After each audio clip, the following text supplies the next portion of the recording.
आज मैं आपको बताऊंगी आपके ब्रेस्ट से रिलेटेड कुछ अननोन फैक्ट्स जो बहुत ही सिंपल बेसिक है, लेकिन लोगों को इसके बारे में पता नहीं होता है। कम जानकारी, गलत जानकारी की वजह से आप परेशान रहते हो। आपकी सारी परेशानी और सवालों का जवाब देने के लिए मैं आ गई हूँ। गाइस, आपकी बॉडी का पार्ट होता है ब्रेस्ट, जैसे आंख, नाक, पैर, हाथ होते हैं। उसके बारे में बात करने से नहीं शर्माते हो, है ना? तो ब्रेस्ट के बारे में क्यों शर्माते हो? अगर कोई प्रॉब्लम है, दिक्कत है, समझ नहीं आ रहा है तो आप पूछ सकते हो। हाँ, ये बात भी सही है कि इसके बारे में बात ही कौन करता है। स्कूल के एजुकेशन में कहीं भी आपके प्राइवेट बॉडी पार्ट के बारे में डिटेल में एक्सप्लेन नहीं किया होता है। प्लस आप अपने पेरेंट्स से पूछने में बहुत सारे लोग कंफर्टेबल नहीं होते हैं, और फ्रेंड्स के बीच में भी ऐसी बातें होती नहीं है, और वो भी आपकी एज के होते हैं तो उनको इस बारे में ज्यादा पता होता नहीं है। तो ऐसे में मैं आपको ब्रेस्ट के बारे में कुछ ऐसी बातें बताऊंगी जिसको जान लेने के बाद आपको लगेगा कि हाँ, ये चीज बहुत इंपॉर्टेंट थी और आपको पता होना ही चाहिए था। लड़कियों के शरीर से जुड़ी हुई और भी बहुत सारी ऐसी बातें हैं जिनके बारे में उनको खुद भी नहीं पता होता है, लेकिन सवाल मन में बहुत सारे होते हैं, लेकिन जवाब कहीं नहीं मिलता है। एक्यूरेट जवाब देने के लिए मैं आ गई हूँ। आप देख रहे हो बी नेचुरल, मैं हूँ रेखा। बात करते हैं ब्रेस्ट के अननोन फैक्ट्स के बारे में। Without further ado, let's get started. So जितने भी मुझे कमेंट आए हैं और आपके मेल्स मैसेजेस आए हैं, उन सबको मैंने शॉर्टलिस्ट करके कुछ 7 सवाल ले लिए हैं। उन 7 सवाल के जवाब दूंगी।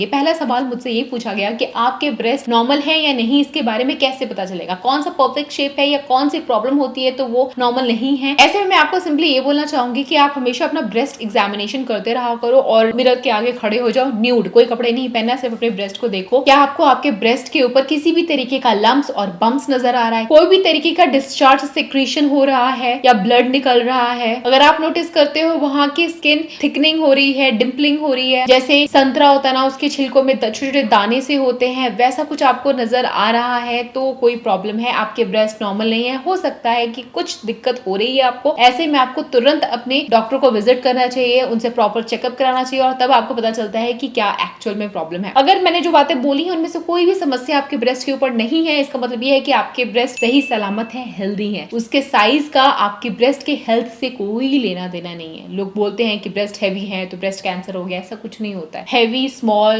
राउंडेड, ओवल, किसी भी शेप का आपका ब्रेस्ट हो सकता है। शेप नहीं देखना है, बट ये सारे सिम्टम्स देखने हैं जो मैंने अभी आपके साथ डिस्कस किया। अब ये कितनी इंपॉर्टेंट जानकारी है ना, इसके बारे में आपको कहाँ पता चलता अगर आप बी नेचुरल सब्सक्राइब नहीं करते। तो इसी बात पे अभी के अभी इसको सब्सक्राइब करो ताकि आप मेरी सारी वीडियोस सबसे पहले देख पाए। बेल आइकॉन के साथ सब्सक्राइब कीजिए।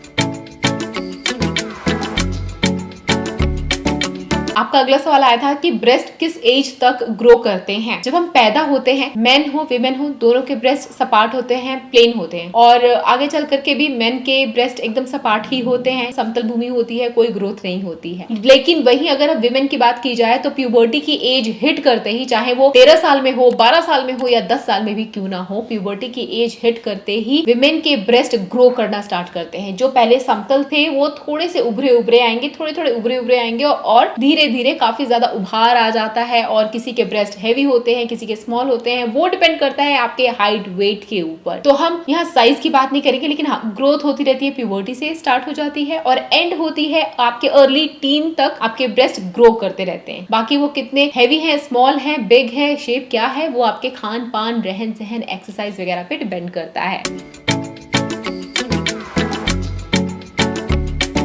नेक्स्ट क्वेश्चन है कि क्या ब्रेस्ट कैंसर जेनेटिक होता है? इंटरेस्टिंग क्वेश्चन है। देखो, अगर आपकी फैमिली हिस्ट्री रही होगी कि आपके फैमिली में किसी को ब्रेस्ट कैंसर रहा हो, तो चांसेस हैं कि आपको भी ब्रेस्ट कैंसर हो जाए। जरूरी नहीं है कि हो जाए, चांसेस है कि हो जाए, लेकिन इसका ये मतलब नहीं है कि आपकी फैमिली में कोई हिस्ट्री नहीं है ब्रेस्ट कैंसर की तो आपको नहीं हो सकता है। डर तो तब भी बना रहता है, इसीलिए रेगुलर ब्रेस्ट एग्जामिनेशन चाहे सेल्फ करो या डॉक्टर के पास जाके कराओ, ये जरूर करते रहना अपनी लाइफ में। नेक्स्ट क्वेश्चन आया कि ब्रेस्ट को और ज्यादा ब्यूटीफुल कैसे बनाया जा सकता है? सो ब्यूटीफुल, आपकी नजरों में ब्यूटी क्या है? वही ब्यूटीफुल है, और जो आपका है वो ब्यूटीफुल है। आप अपने आप को किसी और से कंपेयर मत करो। अगर आपको लगता है कि स्मॉल ब्रेस्ट ब्यूटीफुल है तो हाँ, वही ब्यूटीफुल है। अगर आपको लगता है हैवी ब्यूटीफुल है तो वही ब्यूटीफुल है। बट ऑल इन ऑल आपका क्या है? आपका जो है, जैसा है, वही ब्यूटीफुल है, जब तक आपके अंदर उस चीज को लेकर के कॉन्फिडेंस रहता है। तो बाकी उस चीज की हेल्थ को इंप्रूव करने की बात की जाए तो आप अपने ब्रेस्ट का ध्यान रख सकते हो कुछ चीजों का ध्यान रख करके, जैसे कि जब आप सोते हो तो आप अपने सीने के बल पे ना सो। सीने के बल पे अगर आप सोते हो तो आपका ब्रेस्ट का डेवलपमेंट हैम्पर होता है, वो ग्रो नहीं हो पाते हैं अच्छी तरीके से, आपको दिक्कत का सामना करना पड़ सकता है। तो कोशिश करो या तो बैक के बल सो या साइडवेज सो। लॉन्ग रन में लंबी लंबी रातें पूरी रात सिंपली अपने ब्रेस्ट के बल पे ना सो। जब आप बैठो तो अपने दोनों कंधों को स्ट्रेट करके बैठो, स्लाउच होके झुक करके ऐसे ना बैठो। अपनी बॉडी का पोस्चर सही रखो। ब्रेस्ट एक्सरसाइज करो, नॉर्मल वॉक करो, नॉर्मल एक्सरसाइज करो। आप हेल्दी रहोगे, ब्रेस्ट हेल्दी रहेंगे, पूरा बॉडी पार्ट हेल्दी रहेगा थोड़ी बहुत एक्सरसाइज या लाइफ में एक्टिव बने रहने से। नेक्स्ट क्वेश्चन है, क्या रात को ब्रा पहन के सोएं या ब्रा उतार करके सोएं? ये सवाल कई बार आता है और कई बार मैं बोल चुकी हूँ गाइस, ब्रा पहनना है नहीं पहनना है, it's up to you, your choice, your body, your wish. आप किस में कंफर्टेबल हो वो देखो। ये कोई हार्ड एंड फास्ट रूल नहीं है कि आपको पहन करके ही सोना है। पहन के सो रहे हो, अनकंफर्टेबल फील करो तो मत ही पहनो। बट सिंपली मैं बस इतना एडवाइस करूंगी कि ब्रा जो भी पहनो ना, आपके साइज का पहनो, ज्यादा लूज ज्यादा टाइट ना पहनो। लेकिन अगर रात को ब्रा पहन करके सोना चाह रहे हो तो थोड़ा सा आपकी बॉडी से लूज पहनोगे तो चलेगा, पर टाइट पहनोगे तो नहीं चलेगा। स्पेशली अगर आपकी हैवी चेस्ट है। हैवी चेस्ट होने से क्या होता है, जब आप साइड करवट लेते हो तो इधर से उधर हो सकता है कि वो शिफ्ट होते रहें। ऐसा फील होता है कि ब्रेस्ट सैग कर जाएंगे, और लगता भी है कि हैवी चीजें अगर उसको कोई सपोर्ट नहीं हो, लटक रहे तो लटक ही जाएंगे, ऐसा फील होता है। तो हल्का फुल्का लाइट ब्रा पहन करके, कॉटन वाला कोई भी ब्रा ऐसा मत पहनना रात को जैसे जिसके अंदर वो होता है, वायर होते हैं, पैडेड होता है, पुशअप ब्राज होती हैं, टाइट फिटेड ब्रा होती हैं, सेक्सी गॉर्जियस देखने में लगती है। लेकिन रात को सपने में कौन ही आपका ब्रा देखने आ रहा है। तो एकदम कॉटन का सिंपल सा बिना कोई सी फैंसी का जो ब्रा आता है ना, वो पहनो। रात को पहन के जरूरत नहीं फैंसी ब्रा पहन करके सो, ठीक है। अंटिल अनलेस आपका हनीमून चल रहा है तब आप थोड़ा ट्राई कर सकते हो, एक्सपेरिमेंट कर सकते हो सेक्सी ब्रास में। फिर भी सोने जा रहे हो तो कंफर्टेबल, ठीक है।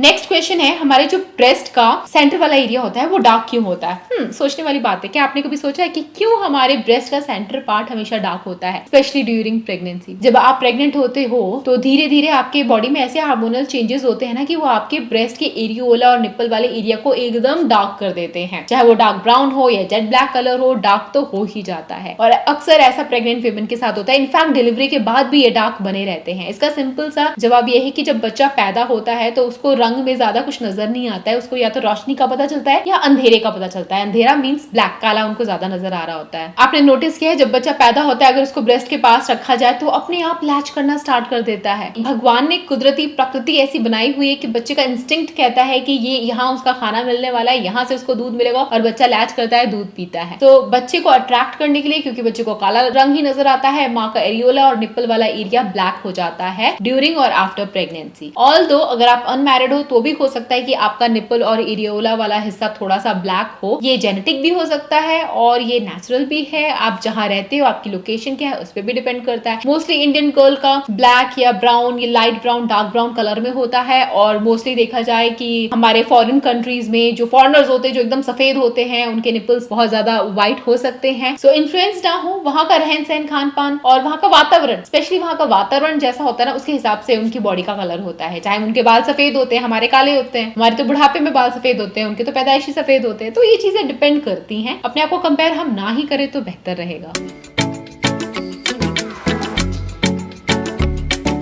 नेक्स्ट बहुत इंटरेस्टिंग सवाल है ब्रेस्ट ऑर्गेज्म के बारे में। ब्रेस्ट ऑर्गेज्म की बात कोई करता ही नहीं है, किसी को पता ही नहीं होता है और बहुत सारे लोग शर्माते हैं। मुझे कमेंट आया था मेरे सब्सक्राइबर का कि जहाँ उनके हस्बैंड उनको सिर्फ सेक्स टॉय समझते हैं, बस अपने ही क्लाइमेक्स को रीच करने की पड़ी होती है। उनकी वाइफ ने, उनकी मतलब विमेन ने क्लाइमेक्स रीच किया नहीं किया, मेन को फर्क ही नहीं पड़ता है। ऐसे कई मैरिज रिलेशनशिप में होता है। बट मुझे लगता है कि आपको कोई सेक्स टॉय बन करके नहीं रहना चाहिए। अगर आप शादीशुदा हो और सोचे चलो शादी हो गई, अब तो पति चाहे जो वो कर ले, ऐसा नहीं होना चाहिए। आप अपने लिए आवाज उठाओ। आपका भी उतना हक है लव मेकिंग प्रोसेस को एंजॉय करने का। आप इंटीमेट होते हो तो सिर्फ पति एंजॉय करे? नो, आप ही एंजॉय करो। और आपको चाहिए कि आप अपने हस्बैंड को बोलो कि start with the foreplay, start with the breast. वो आपके ब्रेस्ट को टच करे, कभी टच सॉफ्ट हो, कभी हार्ड हो, कभी जैसा भी आपको अच्छा लगे, जस्ट प्ले विद दैट। और अगर आप कम से कम आधा घंटा good session of breast play का इन्वेस्ट करोगे ना, तो आपको क्लाइमेक्स रीच करने में, मतलब ऑर्गेज्म करने में काफी ज्यादा हेल्प मिलती है। अक्सर देखा गया है, कई सारी स्टडीज में पाया गया है कि कि विमेन बहुत जल्दी ऑर्गेजम रीच नहीं कर पाती, मेन सेटिस्फाई हो जाते हैं, विमेन हो ही नहीं पाती है, तो उनकी आप हेल्प कर सकते हो। मतलब जो विमेन है वो अपनी हेल्प कर सकते हैं अपने मेन को बोल करके कि you start with the foreplay and you do breast massage, आपको अच्छा लगेगा, you will reach breast orgasm, और आपका जो फिर धीरे धीरे जो भी आप लव मेकिंग का प्रोसेस आगे आगे बढ़ते जाओगे, करते जाओगे, आपको वो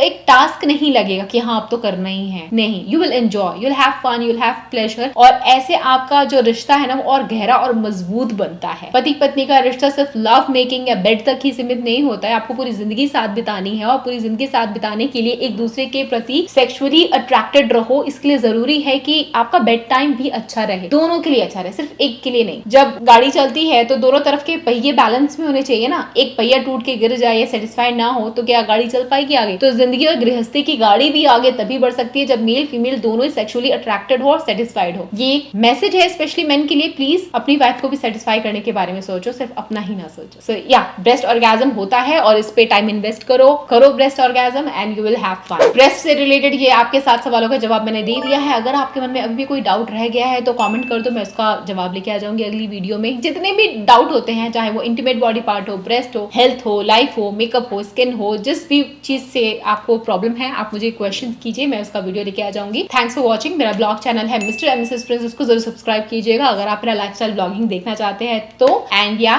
thank you, I will catch you again, till then bye guys.